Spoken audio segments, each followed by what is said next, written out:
double and listening on our YouTube and WNSTV Facebook Live channel. I'm wearing my Roberto Clemente hat here, and I have a fellow baseball lover, Luke Jones, here. Not to talk baseball this week, but I just want to give a little nod to Roberto Clemente as we go into another year. And I had my 21 hat and the anniversary on Monday, and I thought, you know what, Luke? I want to honor the great Roberto Clemente. And it also gave me a chance to talk to my wife a little bit about Roberto Clemente, and I think his story goes on. So a little baseball to start, but I know you want to talk football. I know we got Ravens and the Chargers this week, but what a week this is, right? I mean, you talk about the weeks that define the league, whether it's Super Bowl week, and we'll be doing that down in Atlanta in a couple of weeks. It'll all be brought to you by our friends at Strategic Factory as well. And there's draft week, right? And the preseason and week one of the season, we get excited about that. But this is the week where all the tectonic plates shift, right? As we pointed out all last week, as Adam Schefter pointed out, as Peter King pointed out, if the Ravens would have lost that game on a Baker Mayfield drive and the Steelers are playing playoff football this week and the Steelers are hosting the Chargers this week, things would be a lot different around here. I mean, Schefter used the word chaos, and chaos is what happens when you lose, and you lose ugly, and you don't make the playoffs. And there's a lot of places right now where there is some chaos amidst all of this. Hey, these 12 teams are getting ready for the playoffs. Everybody else is kind of scrambling a little bit, right?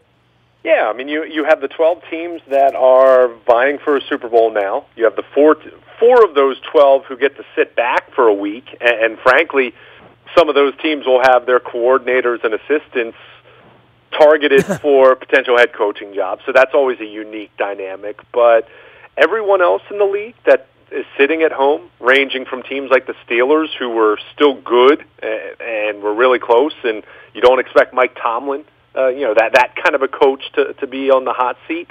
But you have anywhere from, 4 to 8 teams on an annual basis that are changing coaches. And we're already seeing that. We've seen Dirk Cutter. We've seen Todd Bowles. Certainly decisions will be made with Green Bay and Cleveland and teams that have already fired coaches this year. But it really is an interesting time because you have these 12 teams that are still alive, and then you have everyone else looking toward next year, whether it's in something as immediate as firing their head coach and finding his replacement, which is something that happens over the course of the month of January, or if you're a team that still likes your head coach, and I know Doug Marone's an example of someone who received a vote of confidence on Sunday after the Jags, who were a couple plays away from going to the Super Bowl last year and unseating the Patriots, to a team that was wildly disappointing this year. They're keeping him, but certainly that's a team that's on alert that they need to be way better in 2019. It's such a fascinating time. And Nestor, I think back to last year, and I thought about this as I drove home from Sunday night's game. When the Ravens played last year, it was New Year's Eve. The ball dropped, the clock struck midnight. I was still on my way home from the stadium, and I wasn't thinking about the new year. I was thinking, I wonder what's going to happen. What could happen here? Could John Harbaugh be fired? What about his assistants? How much change is this organization going to undergo because of what happened with 4th and 12? And to your point, the Ravens were, one call, the fumble, they don't blow the whistle dead, and Cleveland returns it 99 yards for a touchdown, or a couple more plays made by Baker Mayfield at the end, and we might be talking about a much different outlook here. Well, I don't think you could talk about Sunday's game without talking about the officiating, right? Yeah, the officiating could have turned the game wildly. It did turn the game wildly, quite frankly, right? Yeah, and I thought there were some bad calls on both sides. I've seen some Ravens fans kind of say the refs were out to get them when, you see that play at the goal line and how that was blown dead and how that would have, could have, should have been a touchdown for Cleveland. I'm not so sure you can be too upset with other calls that were made. And Ravens got a favorable spot at one point on a Kenneth Dixon first down. There were bad calls either way, but I just think about how different the dynamic was last year at this time compared to now, where, Ozzie Newsome's going to be stepping aside for Eric DeCosta, and yes, they still have to figure out a contract extension for John Harbaugh. I think he certainly has the strong argument that he's deserving of one when you lead a team with a rookie quarterback to an AFC North Division title, and especially if the Ravens go out there and beat the Chargers on Sunday. But how do you get from point A to point B? It's one thing to say he's deserving of one, but giving him terms that he's going to agree to and are palatable for your own organization, that's still to be determined. We know Joe Flacco's not going to be on this football team next year, barring something extremely strange. And really the only scenario would be a catastrophic injury to Lamar Jackson, and no one wants to see that. So you're preparing for change in that regard. You have other veteran players. So there's still plenty of those storylines that will kind of resume from the moment that the Ravens bow out in the postseason. But if that doesn't happen until early February, then it's going to be a heck of a ride. So it's just a really different feeling around here compared to where it was last year, where those first couple of days after the Bengals loss, we were kind of bracing for anything to happen. I mean, that was such. Oh, I remember walking down with you. I turned to you, and I'm like, "Oh man, wow. I mean, we might be attending our last John Harbaugh press conference, right? I mean, literally. No, right, and that's not to say that he deserved that, but I wouldn't have been stunned by any stretch if Steve Bisciotti had decided to make that change, and he acknowledged a month later that he did consider that, albeit probably briefly, but it's a much different dynamic for the Ravens this year, and now you're kind of just watching from afar all these teams that are going to essentially start over. Whether it's a head coach, whether it's a GM and a head coach, it's an unsettling time. Well, it's the big three, right? It's a GM, head coach, or a quarterback. What do you have? And then you start to go through all of these teams and say, well, the Bills probably aren't going to make a lot of changes in any of those departments. The Jets obviously already started, right? I mean, the Broncos, what do they have? Look at the Vikings, man. These teams that were massive disappointments, right? Like Kirk Cousins comes in, he's going to change everything, and it kind of had that Gerback blow up in your face. And as much as the Gerback blow up in your face, the Ravens were playing 2 weeks into the playoffs that year. You know what I mean? Like it's not as though the Ravens completely stunk that year. When you spend all that money on a quarterback and you go out on the limb and you don't make the playoffs after you looked as good as you looked last year and your defense felt that way, there's a lot of hurt feelings in a lot of places right now. There totally is. And, I mean, it's really a case of you have to go back to the drawing board and you figure out how can we get better. And it's a tough proposition. And the Ravens have lived this. And as much as I've beaten up Ozzie Newsome and Eric DeCosta and John Harbaugh and this organization for what was a poor job building an offense around Joe Flacco, I always acknowledge that when you do have a quarterback making a lot of money, you do have a smaller margin for error. Now, philosophically, I still think they made bad decisions. That doesn't go away just because Lamar Jackson's their quarterback now, but they're going to have a quarterback on a rookie contract for the next few years, and that just makes things that much easier. That's why there's so much hope in Cleveland with Baker Mayfield. That's why there's so much hope currently with Kansas City, but even the next couple years with Patrick Mahomes making peanuts considering what his production has been in 2018. So, but, I mean, it kind of starts with the quarterback, but when you're making a change at head coach, and this is where you kind of go back to the conversation with Harbaugh a little bit that we talked about really for the last couple months and even going back to the off season, is the success rate at hiring a head coach. It's not that good. I mean, when you think about the names that we talked about last year that were hired, and the year before, and the year before that, how many of those guys are gone already? Well, I can still hear Steve Bisciotti, and I don't know if you were in the room at that point. You weren't in my life yet. It's crazy, but I was in the room where Bisciotti had the tears in his eyes, rubbing his eyes. I'll never forget it. And he said, "You guys, I could be here, 10 years from now on my third head coach, and." This could be a disaster, literally, right? Like, even he acknowledged that. And I always say that about Steve. When he stands in front of you, he is nakedly, boldly honest, so much so that we sit here and talk about it and run it. It's a good thing he only talks once a year, honestly. But that still, 11, 12 years later, sticks with me. And I know that sticks with him. And his thoughts of, I'm going to get rid of a guy that won a Super Bowl and bring in the next Sean McVay or the next Jay Gruden or maybe the next Wilkes or whatever, Steve Wilkes or Todd Bowles. I mean, I found it hard to believe Todd Bowles has been there 4 years. I'm like, it feels like he's been there a minute and a half because they're such an irrelevant franchise. You don't even talk about him, you know? It's really the case. And to be very clear, that's not, when I say that, that's not reason to never make a change, because sometimes you do need to make a change. And when you look at where the Ravens were when they let Brian Billick go, I mean, you're talking about a Super Bowl winning coach. Well, you mentioned Marone, right? I mean, Marone was in a championship game. He was kind of on the hot seat. I mean, there was a question about him there this week, right? And if they knew they could get John Harbaugh, they knew they wanted Mike McCarthy, he'd be gone if they felt like they were going to have an improvement in that department. But an improvement in that department, from an ownership standpoint, takes a lot of money. And I talked to the Cleveland guys at length about this, and, you know, as they've pointed out, the Browns are never shy about spending money. They've wasted a lot of money, paid coaches, we go through all of that.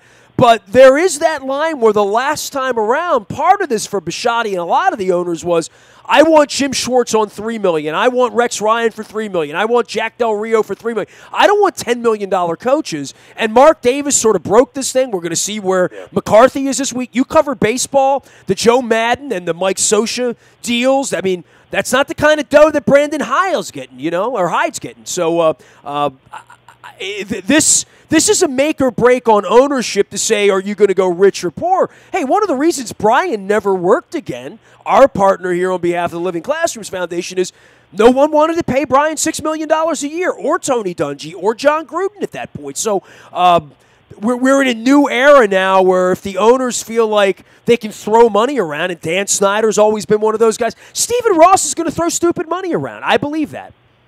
Yeah, and that's always the fine balance, the great question of, do you go out and hire, and what in most cases is a known commodity, right? I mean, it's, you know, John Gruden wasn't going to leave the Monday Night Football booth unless someone paid him $10 million a year.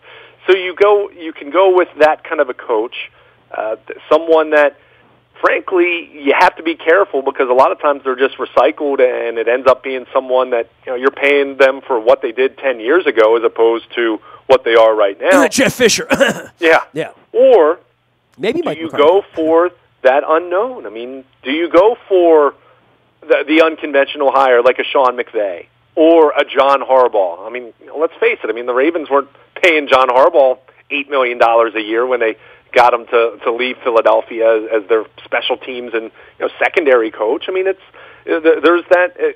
You have to really, you either open up your wallet and hope for the best in that regard, and you hope that individual is still the same great coach that they were at some point that caused everyone to feel a certain way about them, or you really have to trust your people and the hiring process to go out there and find someone and take a leap of faith on that person, whether they're, you know, the special teams coordinator of the Philadelphia Eagles, whether they're the head coach at some college team right now, whether they're the OC at some NFC West team. I mean, it's a slippery slope. And again, for every great head coach that is discovered, you're going to find 3 or 4 guys that are going to be out of a job within 2 or 3 years. I mean, that's typically how it works, right? So it's a tough decision to make, and that's where, if I am Steve Bisciotti, I do understand, and this is prior to the Ravens winning the division and getting back to the playoffs for the first time in 4 years, but I do understand the trepidation of not just walking away from someone who has been successful, even if he's not perfect, even if he has some weaknesses, and John Harbaugh has weaknesses. There's, no one's saying he's a perfect head coach, but you do have to be careful that you're not just making a change that you're going to end up being worse off. And at the same time, sometimes you do have to pull the trigger to make a change when it can be tough to do that. So it's a fine balance, and the best organizations, the most successful organizations, they do not make those decisions in haste. I think you look at Pittsburgh, as much as here in Baltimore we're reluctant to compliment the Steelers, but look at how they've operated over the last 4 decades, and look at how many head coaches they've had over that period of time.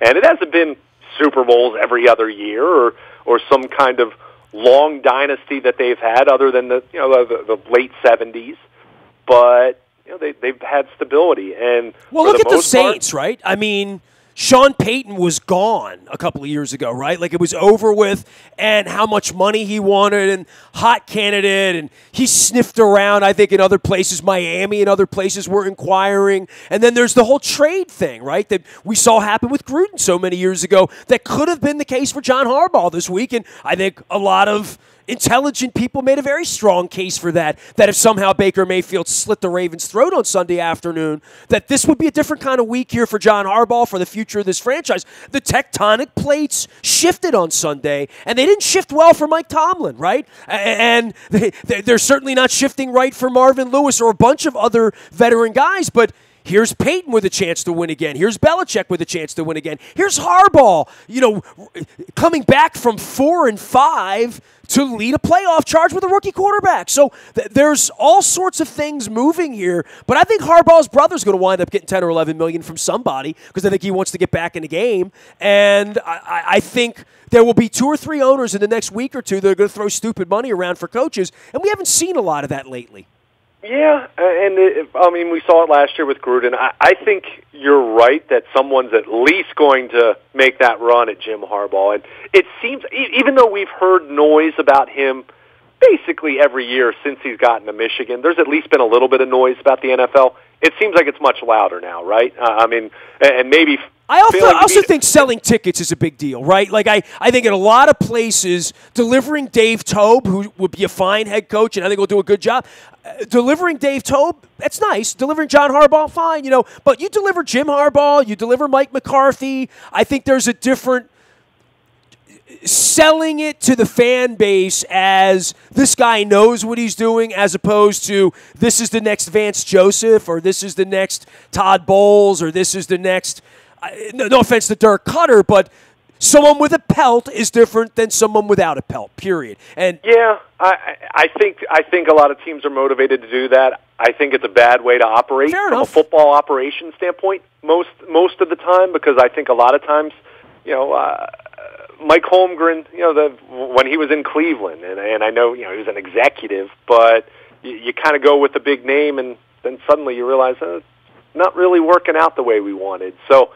But teams do that. I think with John Harbaugh or Jim Harbaugh not being able to beat Ohio State and then seeing what happened to them in the bowl game, you'd have to think that that's something that's going to grow louder, at least in terms of chatter. And that's not to say he'll leave, definitely, but it feels like that's more possible now than it's been at any point since he arrived in Ann Arbor. So it's such a fascinating time of year because you have the playoffs, and then you have all these other teams that are, teams that are kind of in the middle, like the Steelers this year, like the Ravens have been the last few years. They didn't make a coaching change, but you're figuring out how can we get better.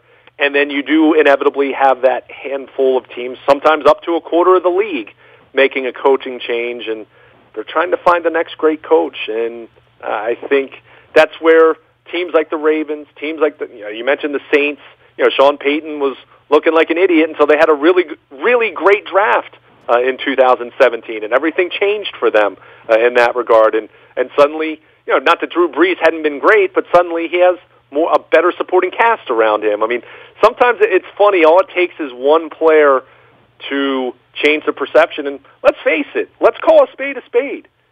Is John Harbaugh continuing as the Ravens coach if Lamar Jackson doesn't take over midseason? I'm not so sure. If Joe Flacco stays healthy, and let's say the Ravens just barely miss out on the playoffs, and look, I'm not going to say that they couldn't have made the playoffs with Joe Flacco, but we don't know. And clearly things were different then than what they are now. But did Lamar Jackson ultimately help save John Harbaugh's job? Maybe. I think you can absolutely make a strong argument for that. And that's not to take anything away from John, but you just saw how this thing was trending after three playoffs, non-playoff seasons in a row, and trending toward a fourth at the bye week. So sometimes you bring in one individual and it changes everything. And look at Kansas City. Look at Andy Reid. The knock on him in Philadelphia, couldn't win the big one. The knock on him in Kansas City, couldn't win the big one with Alex Smith. Now they'll have a chance to see if they can win a big one with Patrick Mahomes, who's going to be the MVP of the league, or should be anyway. So it really is strange how things can change quickly, and genius coaches suddenly everyone thinks they're an idiot, and vice versa, and guys that were the flavor of the month and guys that are the hot commodity as a coaching candidate, they can be gone in a year or two. Inevitably, we're going to be talking about some hire at some point over the next couple of weeks that's going to be a really big deal, and everyone's going to say that was a brilliant hire. And you know what? That individual is going to be unemployed 24 months from now, and that team's going to be going back to the drawing board because that's just the way this whole thing works. He is Luke Jones. He's Baltimore Luke out on Twitter as well as Luke. It's WNST.net. I am Nasty at WNST.net. I want to take a moment to thank all of our WNST sponsors as we enter 2019. Our friends at Charles Nisanoff and Sons, thank you for the holiday season. Sydney's still out there fixing my wife's ring. Can fix your wife's ring as well. Valentine's Day around the corner. True love comes in all shapes and sizes. They're always there for you at charlesnisanoff.com. Lee Tessier has been my friend for a number of years as well, helping us through our leukemia battle and being the man of the year for Leukemia Lymphoma Society. That's how I met Lee. He is now my realtor. He can be your realtor as well if you're buying, selling, thinking about it. I'm selling my condo right now. We're moving on up. LeeTessier.com is the way to find them. They're up in Harford County, but they work everywhere. I stop by and see Lee every time I go to Box Hill Pizzeria, where they've remodeled up there. The big fat crab cakes, I've been seeing them out online. They've been making me hungry. They have the stuffed shrimp. That's also delightful. And, of course, get the salad dressing. It's Box Hill Pizzeria. Lots of friends up in Harford County. Also, shout out to Joe and our friends at Buffalo Wild Wings up there. I saw Lori tuning in on our live stream on Sunday night as well. Eagles fans, Ravens fans, all happy together. Joe's a Ravens fan, however. Buffalo Wild Wings, $5 game day menu up there at the festival in Bel Air. Looking forward to getting up there for perhaps a Terps game later on. But they'll be cranking up some Ravens football at 1 o'clock on Sunday at Buffalo Wild Wings at the festival in Bel Air. So if you can't be at the game, be there. They take great care of you. The food's fantastic at Buffalo Wild Wings at the festival in Bel Air. Luke is here. We are getting you ready for all things weekend. And, dude, these games are fascinating, unto themselves. And I was wondering who's going to play where. A lot of it's TV, right? Dallas is going to do the primetime game on Saturday night. I guess I should have known that. The Ravens are doing this 1 o'clock game, 10 o'clock in the morning for the Chargers. Rematch there. But let's start at the top and how this affects us. And I've mentioned we would be doing a bus trip to New England if we get to New England next week. And I had some, jackwagon out on Twitter say, we can't play there. Yeah, we can. It's called reseeding. When you sober up after the games, you realize that we're going to realize at 7:30, 8 o'clock on Saturday night whether we would be going to Kansas City or whether we would be going to New England if you were to beat the Chargers on Sunday. And I got a full dose of Andrew Luck late night on Sunday night. I think we've all seen enough of Deshaun Watson. This is a fascinating game, but it's certainly not one that the Colts can't win. Oh, no question about it. I'm really looking forward to that one when you look at how Indianapolis has played. I mean, keep in mind how poorly the Colts started off, and Houston for that matter. I mean, this is the ultimate don't give up in early October bowl, right? I mean, these were two teams that got off to miserable starts. And 4 and 5 sounds bad to you here, what they went through, right? Right. I mean, 4 and 5 is a cakewalk compared to what those two teams did. I mean, keep in mind the Ravens started out strong, and then they lost 3 in a row against.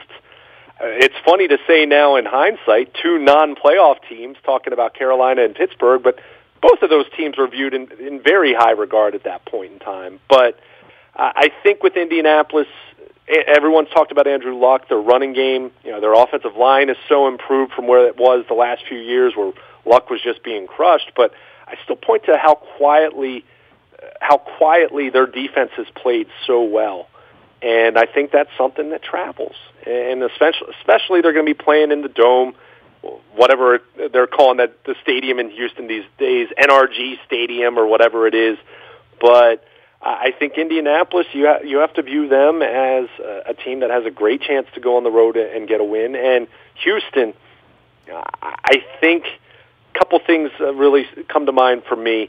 I mean, DeAndre Hopkins is a tremendous receiver, but they lost Demaryius Thomas. They lost Fuller earlier in the season, so they're not exactly sporting an abundance of pass-catching targets. And Deshaun Watson's been hit a ton this year. I think I saw a stat. I want to say he's been sacked. He's been sacked the fourth or fifth most times in NFL history. I thought I read on late Sunday night. So that offensive line has had its issues. Talented Texans defense, no doubt about it, but that's going to be an interesting battle there, and I would not at all be surprised to see Indianapolis go into Houston and win. And frankly, if I had to predict, I might be inclined to pick the Colts as a road team to go in there and take care of business. I just think Indy. We've talked so much about the Ravens, and rightfully so, but I think Indianapolis, they can make a pretty strong argument as a team that other so-called favorites aren't exactly looking forward to having them come into their building. Luke, Seattle and Dallas is also one of these things. We're going to watch these NFC games, and I know we're going to be all like in on the Ravens and in on whether it's Kansas City or New England and them taking time off. We'll get to watch these games on Saturday. Seattle-Dallas, fascinating in a lot of ways because as much as we talk about Black Monday and teams making the playoffs, and here's Pete Carroll again, here's Russell Wilson again, and here's Jason Garrett and Jerry Jones again, right? But without Tony Romo to blame, and no one's had a worse time than the Dallas Cowboys in January, right? And Garrett survives this. And you talk about Marvin Lewis not winning games or winning big games and all that. Dallas isn't all that far behind. We talk about all these coaches on the hot seat. These are coaches, long-tenured coaches that have been kicked around a little bit. And, this is Pete Carroll's last job, I guess, right? I don't know that he's going to go anywhere else. I don't know who would take over there. But these are places where you start to say, if they don't win, how long are they going to hang on?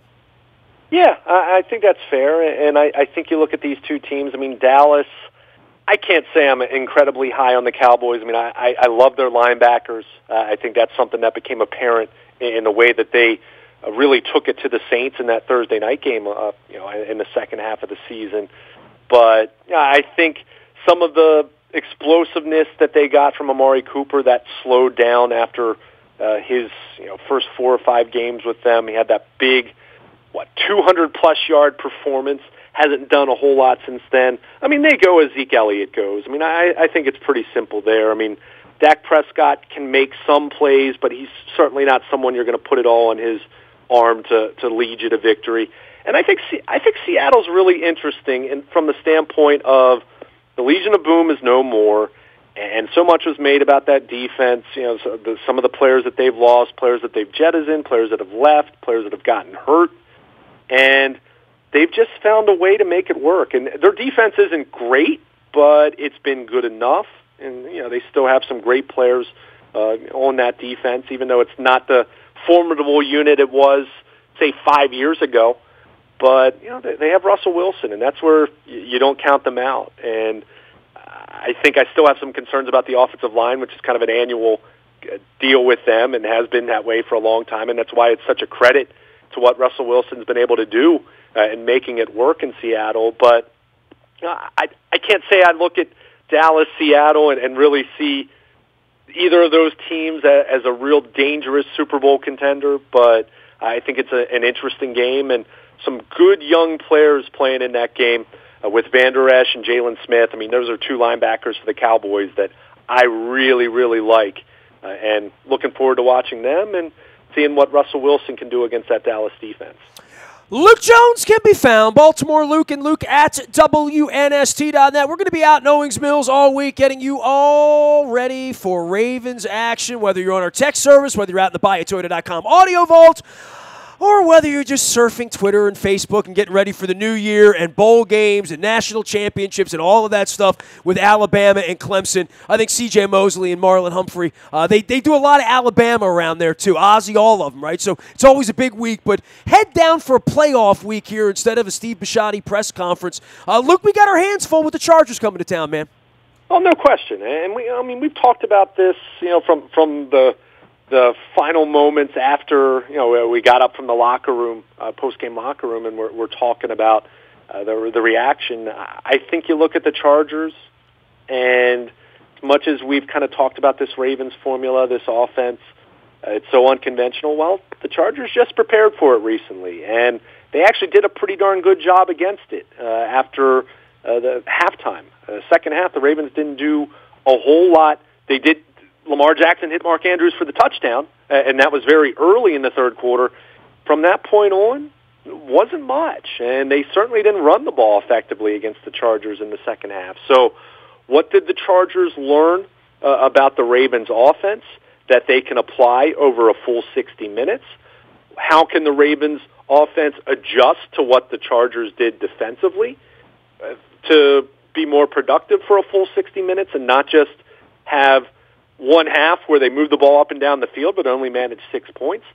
And then on the flip side, Phillip Rivers looked terrible against the Ravens' defense, and that's a major credit to what Wink Martindale and that group was able to do. Can they duplicate that? Or Phillip Rivers, who's known for preparation, maybe not to the same degree as a Peyton Manning or a Tom Brady, but certainly someone who's known for preparing and watching film and being a football, maybe not savant, but being one of those guys that's obsessed with greatness. Is there anything that he watches in the tape that he's able to crack the code, at least to a greater degree than 10 points? So I think the Chargers are chomping at the bit to get on a plane and come here. And I was down in the locker room. I was down on the field after the game. There were some hurt feelings there. I mean, when you're talking about that was the difference for them to have an opportunity to have a bye or have to come on the road. They got to come on the road and come out here because they lost to this team. There's a whole different level of want for them, and I wouldn't be worried about them having to get out of bed at 10 in the morning on Sunday. Yeah, I think it's such an interesting dynamic. Because all that's going to come up, right? How they play when it's less than 40 degrees at 10 in the morning. Sure. Right, I mean, that's the history of the franchise is going to come up, right? For all the gamblers, for sure, right? Oh, sure. And I think there's a rallying cry. And let's face it, and I'm going to call a spade here. The idea that a 12-4 team has to fly across the country and play what's essentially a 10 a.m. game against a 10-6 home team. That's punishment. That's corporal punishment. Yeah, I mean, it's not really fair. I mean, and we've talked about this, and normally it's more extreme when there's an 8-8 division winner or something like that. And I'm not saying this to single out the Ravens. I feel this way in general. They really probably should do something about this from a regard of winning a division should guarantee you a playoff spot, yes, but it shouldn't necessarily guarantee you a home game because you have a case like what happened with the Chargers and the Chiefs. I mean, the Chargers and the Chiefs were the two best teams in the AFC this year, and, well, the Chargers have to go play a Sunday 1 p.m. game flying across the country. So, I mean, it is what it is. They'll have plenty of motivation in that regard, and I think there are different ways to look at this. I mean, the Ravens, it really felt from an eyeball test standpoint like they dominated that game, but if Antonio Gates, if his knee's down a split second later, and that's not a fumble, and Phillip Rivers has, 30-some yards to beat the Ravens with the touchdown. And on the flip side... It's always like that. That's the NFL, right? Yeah, but the Ravens could say, well, we dominated that game, and we won, but, boy, we left a lot of points on the field in the first half, and we can just turn one or two of those drives into touchdowns.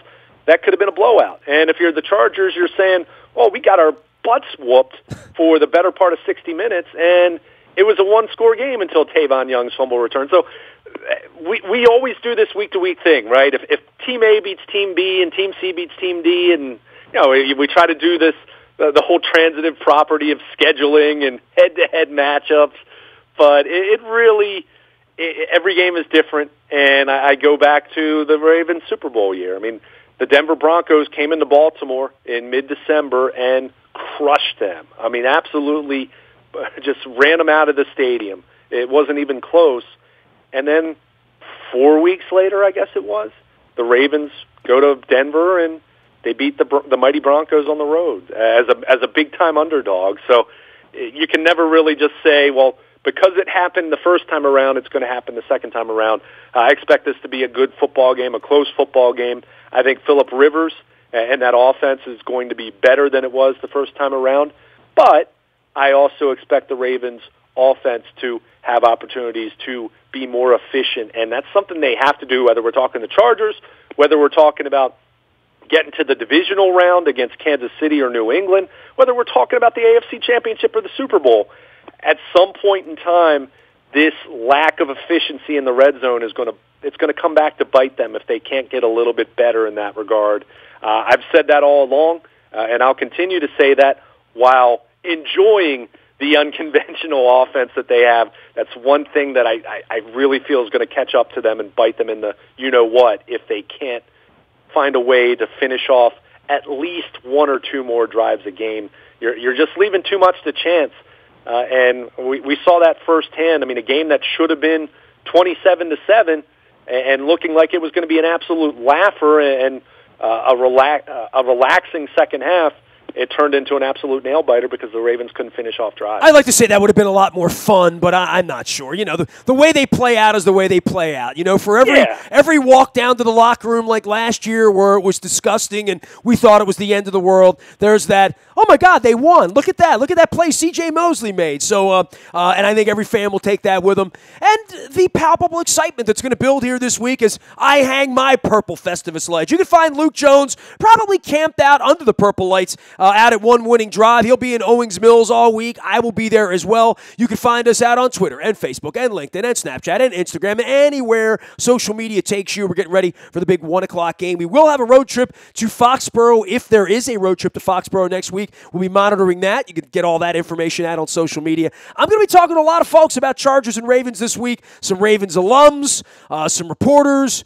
There's some Black Monday stuff and obviously other playoff games going on here this week. So big football week, bowl games, all that stuff happening. You can find me out in the buyatoyota.com audio vault 24 hours a day from anywhere in the world on your mobile device by downloading the TuneIn radio app. We do come in crystal clear from anywhere in the world. The morning newspaper delivers digitally to your email inbox. It's always brought to you by Planet Fitness, where it's 5 down and 10 a month. It's 2019. Get in the best shape of your life. There's a Planet Fitness right around the corner from you. Also brought to you by the Maryland Jockey Club and our friends at Laurel Park. They are racing this week and every weekend and also getting you ready for the Triple Crown Series coming up in the spring and the Preakness. So we'll have more details on that coming up. The entry's always in the front of WNST.net as well as in our morning newspaper. Last but never least, breaking news happens first on our WNST text service. That's all brought to you by Coons Ford of Security Boulevard. Dennis will be here on Thursday from 3 until 5, getting you ready for the weekend and Festivus playoff football